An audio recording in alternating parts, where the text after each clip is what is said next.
కేంద్ర మంత్రి కిషన్ రెడ్డి, బీజేపీ ఎంపీలు ఈటెల రాజేందర్, కొండా విశ్వేశ్వరరెడ్డిలు ఖమ్మం జిల్లాలోని వరద ప్రభావిత ప్రాంతాల్లో పర్యటించారు. ఖమ్మంలోని దంసలాపురంలో వరద బాధితులతో మాట్లాడి నిత్యావసర సరుకులు పంపిణీ చేశారు. ఆ తర్వాత మంత్రి పొంగులేటి శ్రీనివాసరెడ్డితో కలిసి పాలేరు నియోజకవర్గంలోని తిరుమలాయపాలెం, రాకాసి తండాలో వరద బాధితులకు నిత్యావసర సరుకులు పంపిణీ చేశారు. కేంద్ర ప్రభుత్వం వరద ప్రభావిత ప్రాంతాల ప్రజలను ఆదుకుంటుందని భరోసా ఇచ్చారు సెంట్రల్ మినిస్టర్ కిషన్ రెడ్డి. రాష్ట్ర ప్రభుత్వం సహాయక చర్యలను మరింత ముమ్మరం చేయాలని సూచించారు కిషన్ రెడ్డి. భారతీయ జనతా పార్టీ రాష్ట్ర శాఖ తరఫున వరద బాధితులకు తాత్కాలికంగా గ్రాసరీస్ ఇచ్చేటువంటి నిత్యావసర వస్తువులు ఇచ్చేటువంటి ప్రయత్నం చేస్తూ ఉన్నాము. ఉన్నేరు వాగు పొంగడము, అదేవిధంగా ఇతర ప్రాంతాల్లో కూడా అత్యధికమైనటువంటి భారీ వర్షాల కారణంగా ప్రజలు ఇల్లు కోల్పోయారు, ఇంట్లో ఉన్నటువంటి వస్తువులు కోల్పోయారు, కట్టుబట్టలతో ఉన్నారు. వాళ్ళని అందరం కలిసి ఆదుకోవాల్సినటువంటి బాధ్యత ఉన్నది. నేను ఇంతకుముందు కూడా చెప్పడం జరిగింది, స్టేట్ డిజాస్టర్కి సంబంధించినటువంటి ఎస్డిఎఫ్ నిధులు రాష్ట్ర ప్రభుత్వం దగ్గర ఉన్నాయి. అవసరమైన నిధులు కేంద్రం కూడా సమకూరుస్తుంది. కాబట్టి ముందుగా మా రాష్ట్ర ప్రభుత్వం తరఫున వెంటనే ఈ యొక్క బాధితులను ఆదుకోవాల్సినటువంటి అవసరం ఉంది.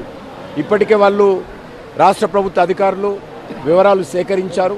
ఇంకా పూర్తి స్థాయి వివరాలు సేకరించి వాళ్ళకు ఆర్థిక సహాయం చేయడము, వాళ్ళకు కావలసినటువంటి నిత్యావసర సరుకులు అందించడము, వాళ్ళకు ఒక విశ్వాసం కల్పించడం, ఆ ఇళ్లలో ఇల్లు కోల్పోయినటువంటి వాళ్లకు తాత్కాలికమైనటువంటి షెల్టర్ కానీ, ఆ తర్వాత కావలసినటువంటి వసతి ఎక్కడ ఏర్పాటు చేస్తామనేటువంటిది కూడా ప్రభుత్వం చర్చించాల్సిన అవసరం ఉంది. ప్రభుత్వాన్ని కూడా నేను కోరుతా ఉన్నాను, మరి యుద్ధ ప్రాతిపదిక మీద ఈ యొక్క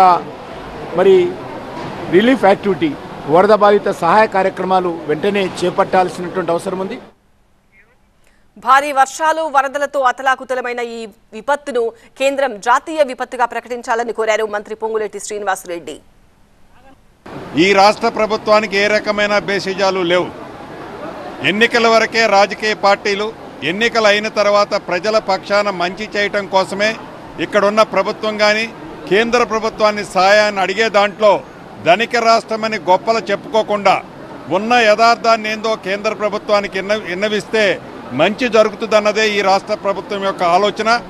ఆనాడు ప్రధానమంత్రి హోదాలో మోదీ గారు వచ్చినప్పుడు కూడా గౌరవ ముఖ్యమంత్రి రేవంత్ రెడ్డి గారు కూడా కలిసి బడేబాయ్ అన్నందుకు ఏదైతే ప్రధాన ప్రతిపక్షమని చెప్పుకుంటున్న ఆ ప్రతిపక్షం దాన్ని కూడా రాజకీయ రంగు పులిమింది. ఇది దురదృష్టకరం. ఈనాడు కూడా ఇంత విపత్తు పరిస్థితుల్లో కూడా రాజకీయ లబ్ధి పొందాలనే తపన పడుతుంది తప్ప ప్రధాన ప్రతిపక్షం ప్రజల పక్షాన పోరాటం చేయాలి, ప్రజలకు మంచి చేయాలనే తాపత్రయం లేకపోవటం చాలా దురదృష్టకరం, బాధాకరం. ప్రాథమిక అంచనాల ప్రకారం రాష్ట్రంలో సుమారు 5,438 కోట్లు నష్టం జరిగినట్టు గౌరవ ముఖ్యమంత్రి గారు ఈ వివిధ శాఖల ద్వారా సేకరించిన వివరాలని కేంద్ర ప్రభుత్వానికి ఇప్పుడే పంపించడం జరిగింది. ఈనాడు ఈ ప్రభుత్వం కేంద్రం నుంచి తప్పకుండా ఈ విపత్తుని దేశ విపత్తుగా ప్రకటించాలని, ఇళ్లు కొట్టుపోయిన వారికి ఈ రాష్ట్ర ప్రభుత్వం తప్పకుండా ఇల్లు కేంద్ర ప్రభుత్వ సహకారంతో ఇల్లిస్తుంది.